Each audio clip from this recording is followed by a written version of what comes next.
Marami mas masarap. Thank you for watching, everyone. Have a good day. Good morning, everyone. Ang aking recipe for today ay French toast, dalawang egg. Ayan, then milk. Mga 1 cup lang. Then, i-mix natin.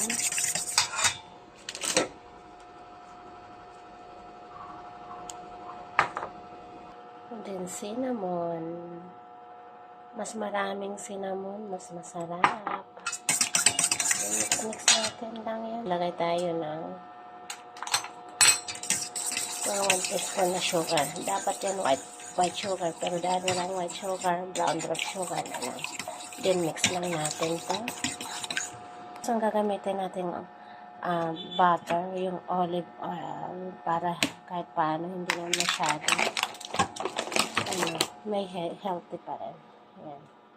Ganito lang. Ang iba nga nilalagyan niya ng vegetable oil, pero ako butter lang. Ayan. Ganito yung pan natin. Tapos isasaw-saw lang natin yung bread dito. Any kind of bread pwede ninyong gamitin. Sarap to guys, tikman nyo. Try ninyo, French toast. Para maiba naman yung breakfast. Yan. Tapos, butter. Yan. Ilalagay natin siya. Yan, sarap.